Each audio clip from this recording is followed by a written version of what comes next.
Ya karena setelah Nasdem mendeklarasikan Anies sebagai capresnya, secara survei ternyata malah semakin turun. Di semua lembaga survei, suara Nasdem itu konsisten turun. Bukannya untung malah buntung, Anies tak lagi lakukan safari politik. Kantong oligarki lagi kering, Anies tak laku dijual.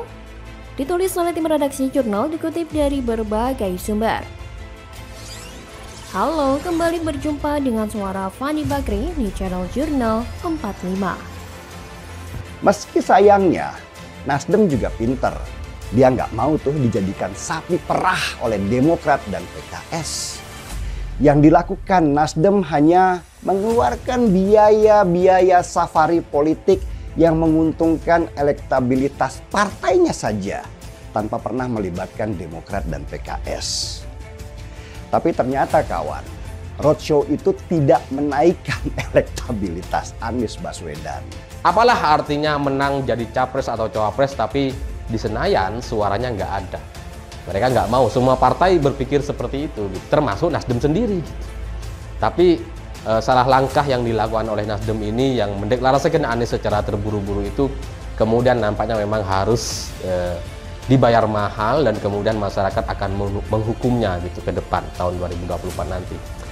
Dan yang menarik buat saya, dua dari partai pengusung Anies Baswedan yaitu Demokrat dan PKS adalah partai oposisi yang selama 2 periode tidak mendapatkan jabatan apapun di kabinet. Jadi bisa dibilang dalam sisi finansial itu mereka sedang kekeringan. Nasdem yang selama ini ada di posisi pemerintahan mengajak Demokrat dan PKS untuk bergabung. Maka itu seperti oase buat Demokrat dan PKS yang memang sedang kehausan.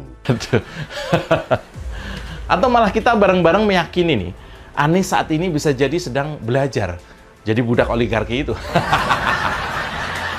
Nah, melihat Anies main presiden-presidenan, turun dari pesawat jet, lalu disalamin oleh juru parkir pesawat.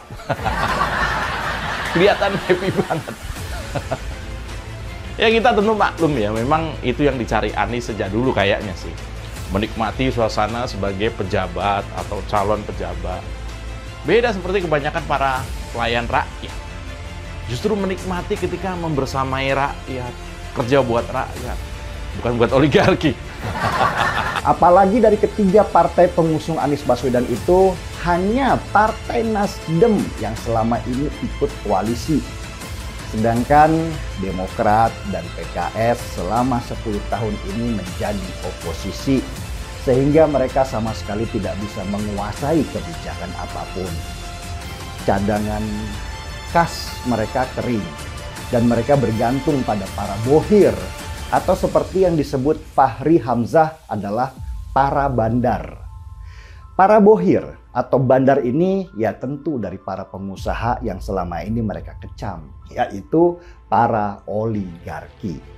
Pegiat media sosial Denny Siregar secara telak menyentil calon presiden dari Koalisi Perubahan untuk Persatuan atau KPP, Anies Baswedan. Yang mana tidak lagi melakukan safari politik dengan Partai Nasdem. Anies Baswedan memang sering melakukan safari politik ke berbagai daerah. Tapi belakangan ia sudah tak terlihat kompak lagi dengan Nasdem untuk melakukan safari politik. Apakah ini ada kemungkinan oligarki sedang rugi bandar? Lewat akun Twitter pribadinya, Denny Siregar awalnya mempertanyakan bahwa ia jarang melihat Anies dan Nasdem membuat kerumunan massa atau safari politik. Menurutnya, hal itu karena kantong Nasdem sudah kering, atau dengan kata lain Nasdem sudah kehabisan modal untuk membuat safari politik atau menjual Anies. Seperti diketahui, setelah resmi diusung capres oleh Nasdem, Anies langsung diarak ke berbagai daerah dengan menumpang pesawat jet pribadi saat melakukan safari politik. Bahkan, harga sewa jet pribadi yang ditumpangi Anies 2 jamnya ada yang bilang 570 juta rupiah. Kalau 3 hari, berapa miliar tuh? Selain itu, Anies juga membuat kerumunan dengan iming-iming mobil, motor, kulkas, bahkan paket umroh, yang mana jika dikalkulasi juga habis ratusan juta. Maka wajar jika Anies saat ini jarang sekali terlihat melakukan safari politik dan membuat acara dengan mengumpulkan massa yang banyak. Karena ada kemungkinan para oligarki pendukung Anies sudah kering kantongnya. Mereka sudah capek mendukung Anies, bukannya untung malah buntung. Udah keluar duit banyak tapi elektabilitasnya malah anjlok parah. Bahkan tingkat kesukaan publik terhadap Anies terus anjlok sampai 68%, turun jauh dari sebelumnya 73%. Sedangkan yang paling tinggi adalah Ganjar Pranowo dengan angka 82% dan Prabowo 80%. Apa yang Anies tanam semasa menjadi gubernur DKI akhirnya sudah masuk musim panen. Intinya publik makin tidak suka dengan Anies karena reputasinya sebagai ahli merangkai kata sudah terkenal di seluruh Indonesia. Ditambah lagi dengan cap politik identitas yang sudah melekat kuat seperti lem. Anies mau menyesal pun mungkin sudah tidak bisa lagi.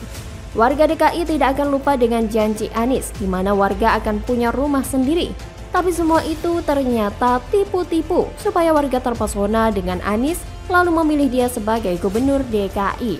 Warga DKI tidak akan pernah melupakan demo-demo munafik berkedok bela agama, tapi disusupi dengan politik identitas untuk menyerang lawan politik Anies. Anies merangkul kelompok seperti itu tanpa merasa bersalah, apalagi minta maaf. Kalau ada yang tidak suka atau bahkan banyak yang benci dengan Anies, itu memang pantas buat Anies. Pemimpin yang berani menjual janji yang tak bisa ditepati adalah pemimpin yang tak layak dipercaya. Apalagi Anies berani berutang sampai 92 miliar rupiah. Dengan resiko tak tahu bagaimana harus melunasi jika kalah. Elektabilitas merosot, tingkat kesukaan publik juga merosot. Apa mungkin ini alasan kenapa kelompok sebelah dan mungkin para oligarki gencar menyuarakan narasi Anies dijegal karena kantong mereka sudah kering? Survei memang tidak 100% tepat akurat, tapi semoga saja benar. Semoga ini adalah tanda bahwa memang Anies tidak diterima mayoritas rakyat Indonesia. Kalian bisa bayangkan sendiri betapa masifnya kelompok-kelompok di belakang Anies. Tidak ada makan siang gratis dalam politik. Camkan itu baik-baik. Negara ini sedang dalam incaran kelompok besar yang ingin menguasai. Begitu jagoan mereka menang pilpres, mereka bebas dan bisa pesta besar. Tapi mereka takut ketahuan. Mereka tidak ingin diketahui, mereka ingin jagoannya dipersepsikan bersih dan tidak ada yang menunggangi. Begitu menang pilpres, ujung-ujungnya bakal ketahuan. Mirip dengan skenario Pilkada DKI Jakarta. Seiring berjalannya waktu, satu persatu, bau busuk mulai tercium. Kelebihan bayar, banyak proyek tak jelas dan boros. Formula E. Boros artinya dermawan. Kelebihan bayar adalah dermawan. Dermawan ke siapa? Silakan tanya ke Anies saja. Dia bisa jawab, tapi mungkin tak akan mau jawab.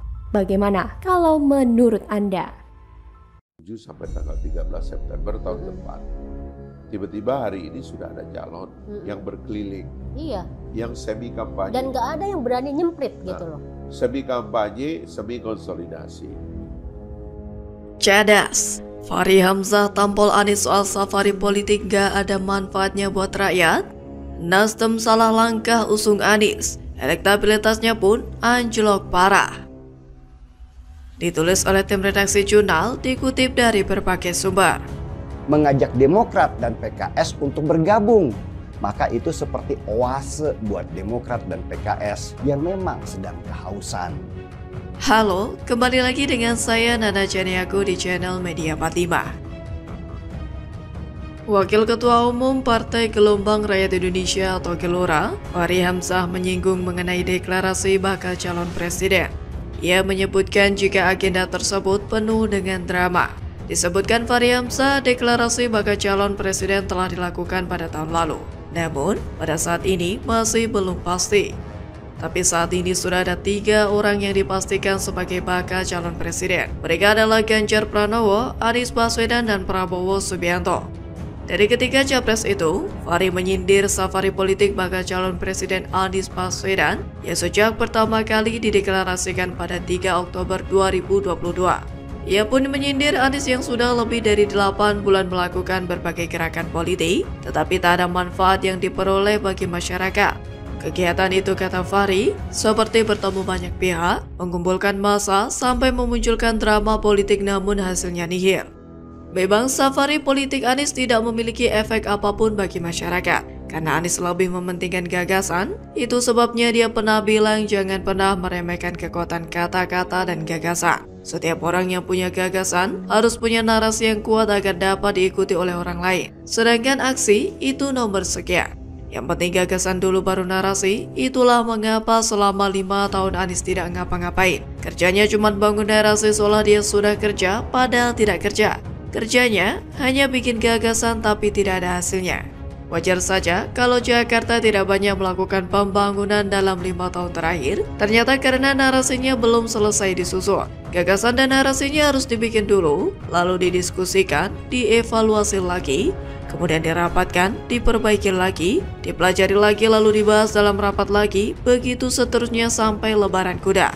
Anies ini lebih pantas kalau jadi pembicara saja. Cukup dengan teori, tidak usah kerja. Modal mulut sudah cukup, jadi gubernur tapi modal cuap-cuap hasilnya ya acak-acakan. Itulah mengapa saat kampanye ia tak memberikan efek apapun bagi masyarakat. Selain itu, elektabilitas Anies juga kian merosot di bawah Ganjar Pranowo dan Prabowo Subianto. Hal ini tentu saja menjadikan nasib Partai Nasdem apes seusai mendeklarasikan Anies sebagai capres. Bahkan sejumlah kasus telah menimpa Partai Nasdem, seperti kader Nasdem yang mundur, Sekretaris Jenderal Nasdem Johnny G. Plate menjadi tersangka dugaan kasus korupsi, hingga elektabilitas Anies yang kian merosot di sejumlah lembaga survei. Tentu saja benar yang dikatakan oleh Fahri Hamzah, Anies tak memberikan efek apapun bagi masyarakat. Yang ada malah politik identitas yang selalu ditebarkan oleh Anies Baswedan dan kelompoknya tersebut. Kalaupun ditanya soal prestasi, Anies pasti akan bilang tidak punya cukup waktu untuk menceritakan semua prestasinya. Jadi silakan renungkan, apakah Indonesia mau dibangun atas dasar gagasan dan narasi yang tak memberikan manfaat bagi masyarakat? Apakah bisa negara jadi maju kalau aksi ada di nomor sekian? Rakyat mau disuguhi dengan mimpi dan mulut manis sampai kenyang. Yang penting rakyat dibuai dengan mimpi indah, negara mau gimana ya terserah. Ya, jangan remehkan kekuatan kata-kata, karena hal itu bisa mengibuli banyak orang. Jangan remehkan narasi, karena memang pada dasarnya sudah terbukti banyak yang tertipu oleh gambaran masa depan muluk dan tak masuk akal. Jadi kesimpulannya, jangan terlalu percaya dengan safari narasi yang dibuat Anies dan tim hurinya. Banyak manipulasi, banyak drama murahan, gak bermanfaat juga bagi masyarakat. Aslinya ini, Anies memang gak bisa kerja. Jadi, bagaimana menurut Anda?